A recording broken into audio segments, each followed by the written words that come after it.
Hello my friends anywhere everywhere. Welcome back to my channel Warta Kabar Baik. Selamat pagi buat Anda yang menyimak video ini di pagi hari. Selamat siang buat yang menyimaknya siang hari. Selamat sore dan selamat malam bagi yang menyimaknya di sore hari atau malam hari. Oke sahabat-sahabat, pada video kali ini kita beri judul sesuai dengan yang tertulis di thumbnail ya. Al-Quran bertentangan dengan Alkitab atau Bible. Itu pembodohan dan penipuan publik. Ya, itu judulnya. Oh iya, sahabat-sahabatku, sebenarnya video ini awalnya ingin saya sampaikan secara live streaming. Ya.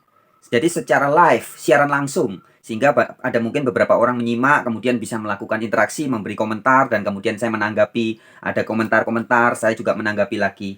Tetapi sayangnya, ternyata ya, sampai hari ini, saya kalau biasa live streaming itu siaran langsung itu kan pakainya StreamYard ya. Jadi di StreamYard saya, itu sudah over kuota ya. Jadi ini nih. Begini, bisa dilihat ya teman-temanku ya. Ya, dikatakan di sini, since August 26th, you have streamed for 21 hours 46 minutes ya. Jadi sejak tanggal 26 Agustus Anda sudah melakukan stream atau siaran langsung selama 21 jam 46 menit. Ya. The free plan is limited to 20 hours per month. Free-nya ya atau bebasnya itu batasannya adalah 20 jam per bulan. Nah, ya. Jadi yang saya lakukan sudah lebih dari 20 jam, sudah 21 jam 46 menit. Nah, sehingga nggak bisa. Dan di sini dikatakan Anda bisa menunggu sampai setelah tanggal 26 September baru bisa lagi. Jadi mungkin tanggal 27 September nanti mungkin ya saya baru bisa melakukan live streaming lagi atau siaran langsung. Tapi nggak apa-apa ya sahabat-sahabatku ya. Oke, kita lanjutkan tadi. Tema video ini adalah Al-Quran bertentangan dengan Alkitab atau Bible. Itu pembodohan dan penipuan publik. Nah ya, jadi tegas saya katakan bahwa argumentasi orang-orang atau pernyataan dari orang-orang yang sering kita dengar, orang-orang sebagian ya, oknum-oknum tertentu mengatakan bahwa Al-Quran dalam makna kitab suci ya, kitab ya, bukan Al-Quran alam semesta, karena Quran yang asli kan sebenarnya alam semesta ini, makrokosmos. Diri Anda sebagai mikrokosmos, diri saya juga mikrokosmos, dan alam semesta ini sebenarnya adalah juga Quran yang terpampang. Ya, bacaan yang terpampang. Tapi yang kita bahas maksudnya adalah Quran yang berbentuk kitab ini ya. Al-Quran ya. Jadi Al-Quran bertentangan dengan Bible atau Alkitab. Ya. Itu pembodohan dan penipuan publik. Dengan demikian, hadirnya video ini sekaligus mengkritik dengan keras channel-channel YouTube yang banyak beredar di internet ini di zaman now yang mengatasnamakan ya, jadi oknum-oknum yang mengatasnamakan Islam atau Muslim, dan juga ada oknum-oknum tertentu yang mengatasnamakan Kristen ya, yang sering berdebat, yang ngaku-ngaku atau oknum-oknum yang ngaku-ngaku Islam sering sekali menyerang Bible, menyerang Alkitab, menyalah-nyalahkan Alkitab, menyalah-nyalahkan Bible. Begitupun sebaliknya, tidak sedikit oknum-oknum yang ngaku-ngaku Kristen, ngaku pembaca Bible, kemudian banyak sekali menyerang-nyerang Al-Quran, mengejek-ngejek Al-Quran. Nah, jadi dua golongan ini, oknum-oknum yang ngaku-ngaku Islam dan yang ngaku-ngaku Kristen ini, sering sekali memversuskan. Jadi mereka memversuskan Bible versus Al-Quran, kira-kira begitu ya.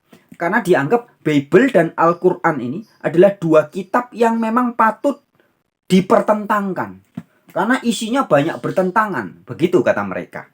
Nah, pada video kali ini saya akan membuktikan sekaligus mengkritik bahwa ajaran yang mengatakan bahwa Al-Quran bertentangan dengan Bible atau Al-Quran bertentangan dengan Alkitab atau Bible atau Alkitab bertentangan dengan Al-Quran, ya, ajaran yang seperti itu tidak lebih daripada suatu bentuk pembodohan dan juga termasuk sebagai public deception atau penipuan publik.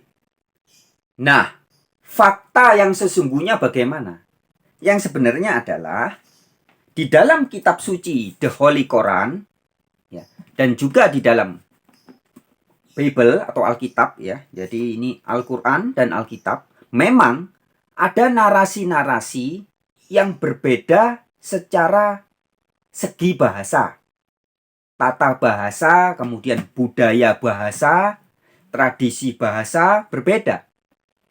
Narasinya berbeda? Iya, betul. Cara penyampaiannya ada yang berbeda? Iya, betul. Kemudian ada istilah-istilah yang dipakai juga berbeda? Iya, betul. Kemudian bahasa, tradisi atau budayanya berbeda? Yes, betul. Tapi perbedaan dari narasi, cara penyampaian, gaya bahasa, bahasa yang dipakai, tradisinya itu sama sekali tidak patut untuk dipertentangkan. Perbedaan-perbedaan itu bukan pertentangan, ya. Jadi berbeda, harus dibedakan antara perbedaan dengan pertentangan. Ya. Jadi sekali lagi saya tegaskan, Al-Quran dan Bible atau Alkitab tidak bertentangan. Tetapi ada perbedaan-perbedaan cara penyampaian, ya betul. Perbedaan penggunaan bahasa, ya betul. Tapi bukan secara substansi isinya bertentangan, bukan. Nah, ini yang harus kita tegaskan, sahabat-sahabat. Ya. Ajaran-ajaran yang mengatakan bahwa Al-Quran dan Bible adalah dua kitab yang bertentangan, ini benar-benar bisa merusak persatuan anak bangsa, persatuan Nusantara. Padahal sebenarnya esensi atau nilai-nilai luhur, baik yang tercantum di dalam kitab suci Al-Quran maupun yang tercantum dalam kitab suci Bible, sebenarnya memberitakan pesan yang sama. Allah yang diberitakan di Al-Quran disebut dalam bahasa Arab sebagai Ar-Rahman Ar-Rahim. Allah yang maha pengasih lagi maha penyayang. Begitupun Allah atau God atau Theos yang disebut sebagai Yahweh, ya, di dalam Bible juga diberitakan sebagai Allah yang maha kasih. Di sini disebutnya bahasa Inggris God is love atau Allah maha kasih. Di dalam Al-Quran dikatakan Allah Ar-Rahman Ar-Rahim. Yang satu pakai bahasa Arab, yang mungkin yang ini pakai bahasa Yunani atau bahasa Ibrani. Tapi pesannya sama. Ya, jadi menunjuk kepada esensi, entitas yang sama. Yang di dalam Bible disebut sebagai Allah Bapa oleh Yesus. Dalam Perjanjian Lama, dalam kitab Taurat oleh para nabi dan oleh Nabi Musa juga disebut namanya sebagai Yahweh. Itu adalah entitas yang sama yang di dalam Al-Quran disebut sebagai Allah Subhanahu wa Ta'ala.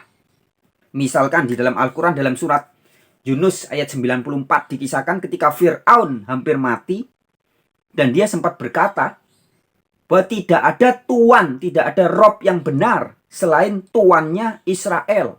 Nah, siapa yang dimaksud sebagai Tuannya Israel ini? Tentu kita tahu Tuhan atau Tuannya Israel adalah Yahweh.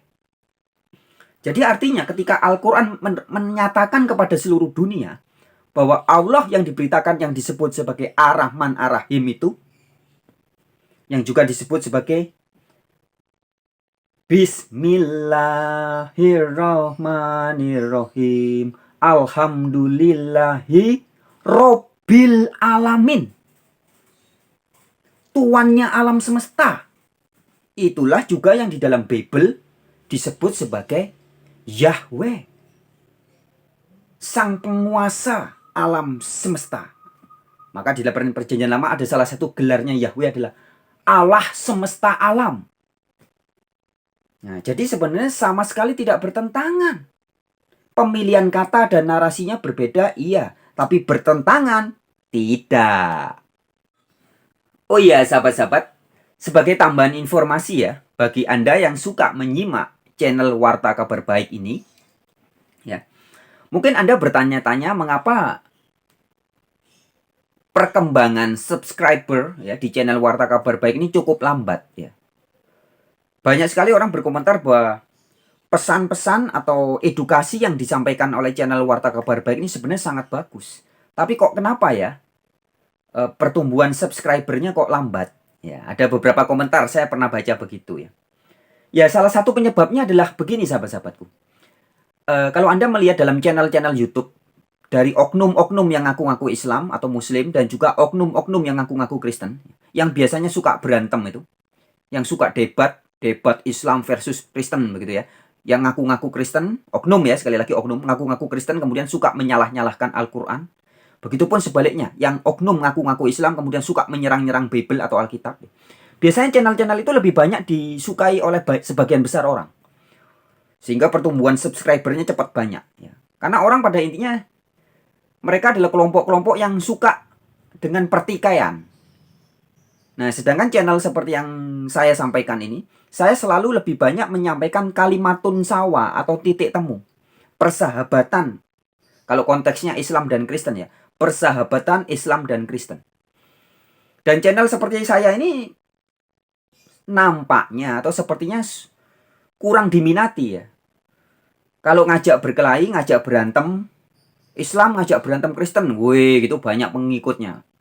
Kristen ngajak berantem Islam, wah begitu banyak pengikutnya. Sedangkan spirit yang saya sampaikan berbeda. Sekali lagi ya, spirit atau roh atau semangat yang saya sampaikan, saya wartakan melalui channel Warta Kabar Baik ini adalah betul-betul kabar baik bagi Nusantara khususnya. Kabar baik bagi Indonesia, bagi Nusantara. Bahwa Islam yang asli dan Kristen yang asli atau penganut Al-Quran dan penganut Bible ini layak sekali untuk bersahabat.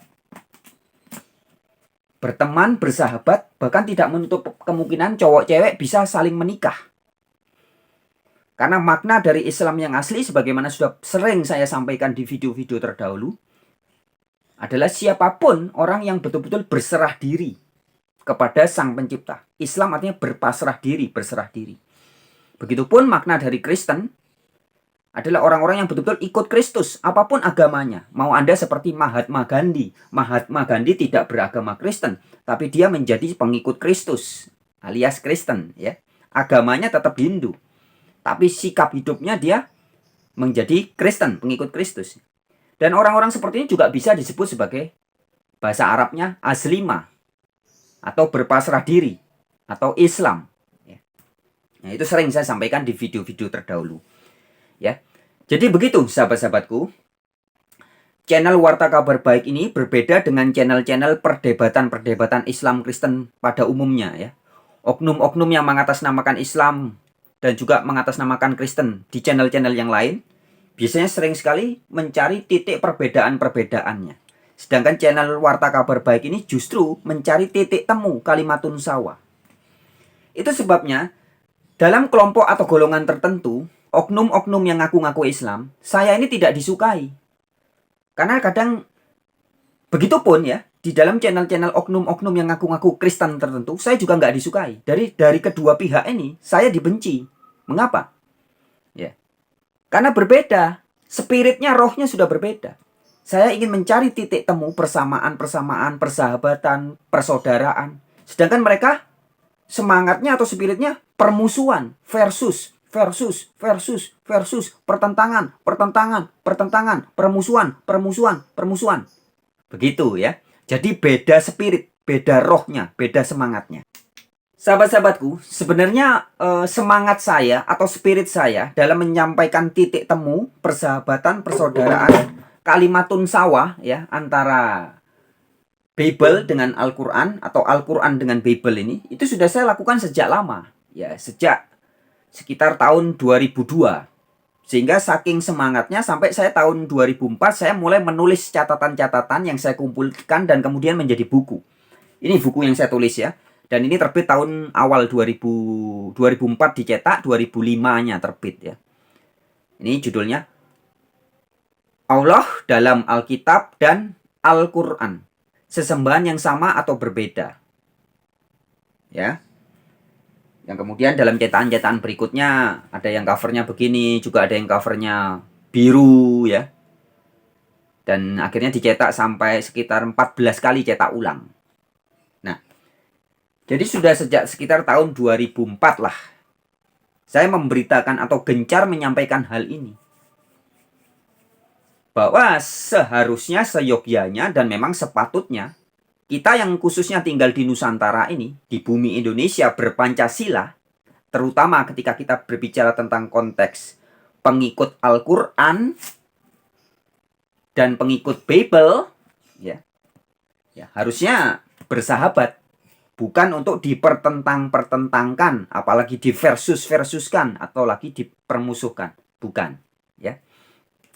Bagi Anda yang aktif menyimak video-video saya terdahulu, sebenarnya sudah sering juga saya sampaikan ya ketika saya mengkaji titik temu tentang bahwa Allah yang disebut di Al-Quran ternyata adalah Allah yang sama yang diberitakan di dalam Alkitab, hanya saja beda istilah ya. Di dalam Al-Quran, Nabi Muhammad Rasulullah menyampaikan dengan sebutan Allah Subhanahu wa Ta'ala. Kalau di Bible oleh Yesus disapa atau diperkenalkan, dipopulerkan sebagai Bapa. Bapa yang ada di surga, Allah Bapa. Allah Bapa itulah yang dalam kitab Yesaya, dalam kitab Perjanjian Lama di Bible ya. Dalam Yesaya 16 ayat 8 dan Yesaya 16. Yesaya 63 ayat 16 dan Yesaya 64 ayat 8 ya. Dikatakan bahwa Yahweh itu adalah Bapa. Bapa itu adalah Yahweh. Itulah yang oleh Nabi Musa disapa sebagai Yod He Wav He atau Hashem sang nama Yahweh itu ya. Dalam Yeremia 10 ayat 10 dikatakan Yahweh adalah God yang benar. Yahweh adalah ilah yang benar. Yahweh adalah Elohim yang benar. Yahweh adalah Theos yang benar. Yang dalam bahasa Alkitab terbitan LAI dikatakan Yahweh adalah Allah yang benar. Jadi sebenarnya menunjuk kepada esensi yang sama. Allah Bapa atau Yahweh itulah yang oleh Yesus disebut sebagai dalam doanya dalam Yohanes 17 ayat 21 sampai 23 Yesus mendoakan para muridnya supaya para muridnya bisa memiliki kesadaran bahwa di dalam diri para murid ada Bapa dan ada Yesus. Jadi Allah Bapa itu bisa berada di dalam diri para murid, para murid ya. Jadi orang-orang Kristen yang asli akan memiliki kesadaran bahwa Allah itu ada di dalam dirinya. Ya, itu sebabnya juga ditulis dalam surat Yohanes, dalam 1 Yohanes 4. Ya, saya bacakan ya. Allah di dalam manusia. Ya, itu ada banyak ayatnya. Di 1 Yohanes 4 ayat 12 dikatakan Allah tetap di dalam kita. Ayat 13 juga, ayat 15 juga, ayat 16 juga. Allah di dalam kita. Allah siapa? Yaitu yang oleh Yesus disebut sebagai Bapa, yang oleh Nabi Musa disebut sebagai Yahweh. Nah, itulah yang di dalam surat Al-Quran, surat keberapa? Dikatakan, kami lebih dekat dari urat leher. Al-Quran surat ke-50 ayat 16. Surat 50 itu surat apa? Surat Qaf. Ya, surat Qaf atau surat ke-50 ayat 16 dikatakan, kami lebih dekat dari urat lehermu. Narasinya beda. Al-Quran surat Qaf surat 50 ayat 16 mengatakan kami lebih dekat dari urat lehermu. Tapi kalau kita memahami esensinya sama, dia lebih dekat dari urat leher kita. Yesus berkata Bapa atau Allah menurut surat Yohanes tadi Allah di dalam kita. Loh ya. Jadi pesannya sama persis ya, bahwa God atau Theos atau Elohim yang diberitakan di dalam Al-Quran tidak lain dan tidak bukan juga adalah Allah Bapa yang diberitakan di dalam Bible atau Alkitab. Sehingga dalam hal ini Al-Quran dan Alkitab ya, Alkitab dan Al-Quran memberikan pesan yang sama persis pesannya. Pilihan kata dan narasinya memang berbeda. Gaya bahasanya berbeda, tapi pesannya sama persis. Surat Qaf di Al-Quran ayat 16 mengatakan kami lebih dekat dari urat lehermu. Bible dalam surat-surat Yohanes dikatakan Bapa atau Allah di dalam manusia, di dalam kita. Ya. Jadi esensinya sama persis. Juga sahabat-sahabatku, dalam video-video terdahulu saya sudah sering menyampaikan juga misalkan tentang istilah Isa Al-Masih dan Yesus Kristus. Ya. Hanya beda bahasa saja. Bahasa Arabnya Isa. Kalau di Bible berbahasa Ibraninya Iso, pakai O. Arab jadi Isa, pakai A. Sama seperti contohnya kata Shalom, pakai O ya. Shalom. Ke Arab menjadi Shalom. Ya. Sebenarnya menunjuk kepada esensi yang sama. Ketika Yesus, dalam bahasa Indonesia kita nyebutnya Yesus, bahasa Inggris Jesus, bahasa Yunaninya Iesus, ya. Bahasa Ibrani kunonya atau Aramik Ibrani modernnya Iso, Yasua, Joshua, ya. Ibrani Aramiknya Iso, bahasa Arab menjadi Isa. Mosyah atau Hamasyah, bahasa Arab menjadi Al-Masih. Beda istilah, tapi menunjuk kepada entitas yang sama. Kemudian orang bertanya, loh, tapi katanya di Al-Quran Isa Al-Masih lahir di bawah pohon kurma. Sedangkan Yesus Kristus di Bible katanya lahir di palungan, di dekat atau di dalam kandang domba, di palungan begitu. Bukankah ini bertentangan? Oh, tidak sahabat-sahabatku ya. Bible memang tegas mengatakan bahwa Yesus Kristus lahir di palungan. Kemudian kita artikan mungkin di kandang domba, begitu ya. Tetapi di Al-Quran tidak ada satupun ayat mengatakan bahwa Isa Al-Masih lahir di bawah pohon kurma. Nggak ada. Yang ada adalah ayat Al-Quran memberitahu kita bahwa Maryam ketika perutnya kesakitan, hendak melahirkan, kemudian bersandar di bawah pohon kurma. Bukan melahirkan. Al-Quran tidak bilang Isa lahir di bawah pohon kurma atau Maryam melahirkan Isa di bawah pohon kurma. Tidak. Ya. Saya berikan ilustrasi. Dulu istri saya, mantan istri saya ketika mengandung anak saya, ya, kemudian sudah 9 bulan, kemudian pada akhir Desember tahun 2000, ya, akan lahir. Dan perutnya sakit, kemudian dibawa ke bidan di Jalan Bisma, daerah Denpasar, Bali. Perutnya sakit. Hari pertama dibawa ke sana, dikirain mau lahir, ternyata enggak, bawa pulang lagi. Sakit lagi, datang. 3 hari kita, 3 hari di rumah bidan di Jalan Bisma. Tetapi kemudian ternyata lahirnya tidak di rumah bidan. Ya, karena pada sekitar jam 12 malam, jam 1 malam, yaitu malam tahun baru 2021, bidannya bilang, wah ini nggak bisa, harus dibawa ke rumah sakit Sanglah. Nah, singkat cerita, bayi atau istri saya melahirkan bayinya di rumah sakit Sanglah. Sekitar jam 3, jam 4 pagi. Ya. Jadi sakit perutnya, sakit kenapa? Karena hendak melahirkan. Di mana? Sakitnya di bidan. 3 hari selamanya. Tapi lahirnya bukan di rumah bidan, ternyata di rumah sakit Sanglah. Nah, jadi itu sebuah ilustrasi. Ketika Al-Quran memberitahu seluruh dunia bahwa Maryam perutnya kesakitan karena hendak melahirkan dan bersandar di bawah pohon kurma, tidak boleh kita asumsikan dengan sembarangan bahwa oh berarti Isa pasti lahirnya juga di bawah pohon kurma.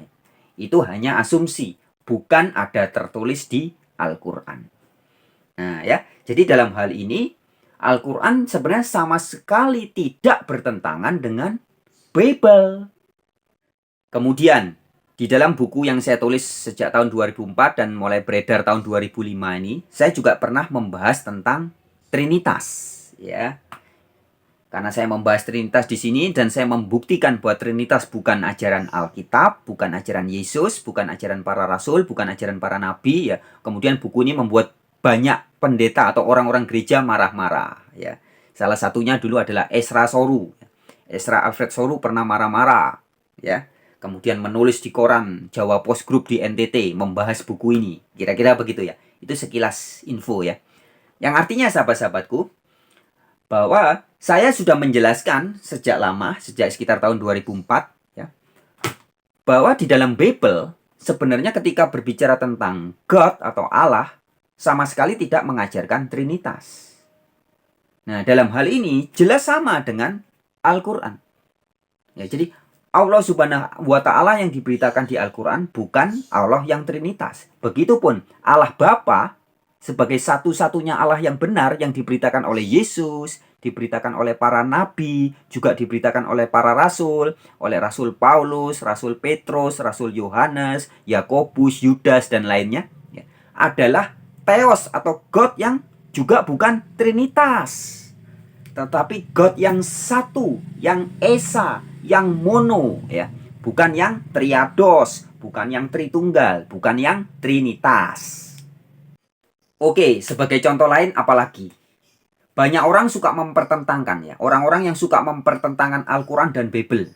Contohnya, ya, mereka mengatakan kalau di Al-Quran tuh katanya anaknya Abraham yang akan dikorbankan itu adalah Ismail. Sedangkan kalau di Bible, di dalam kitab Kejadian kan jelas ditulis namanya Ishak. Ada sekitar 5 kali disebutkan namanya anak yang akan dikorbankan oleh Ibrahim atau Abraham itu adalah Ishak. Loh, di Al-Quran ditulisnya Ismail. Loh, berarti bertentangan dong. Nah, sahabat-sahabatku, argumen yang demikian sebenarnya juga tidak lebih daripada asumsi. Dan sama sekali bukan kebenaran. Sebab faktanya, betul di Bible memang disebut nama anak yang akan dikorbankan kemudian tidak jadi itu, ya, adalah namanya Ishak. Tetapi di dalam kitab suci Al-Quran tidak ada satupun ayat yang mengatakan bahwa nama anak yang akan dikorbankan oleh Ibrahim dan tidak jadi itu namanya adalah Ismail. Tidak pernah. Tidak ada, sekali lagi saya tegaskan, tidak pernah Al-Quran memberitahu kita bahwa namanya adalah Ismail. Tidak pernah. Sehingga artinya kalau ada orang yang mengatakan bahwa menurut Al-Quran nama anak itu Ismail, menurut Bible nama anak itu Ishak, ya, ini adalah pembodohan dan penipuan publik. Sebab faktanya Al-Quran tidak pernah menyebut nama anak itu adalah Ismail. Ya, sehingga bisa dibilang juga orang-orang yang sedang mengklaim bahwa menurut Al-Quran nama anak itu adalah Ismail, ya, ini hanyalah usaha ingin membenturkan Al-Quran dengan Bible. Tetapi bagi orang-orang yang jujur dan teliti mencari sendiri ayat di Al-Quran, ternyata nggak ada ayat itu.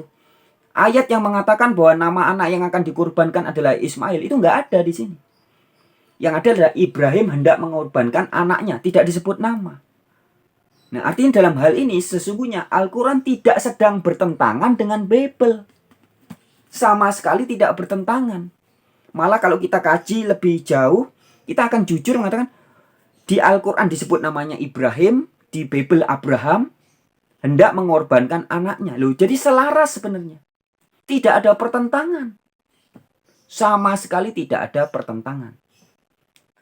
Kemudian contoh yang lain lagi.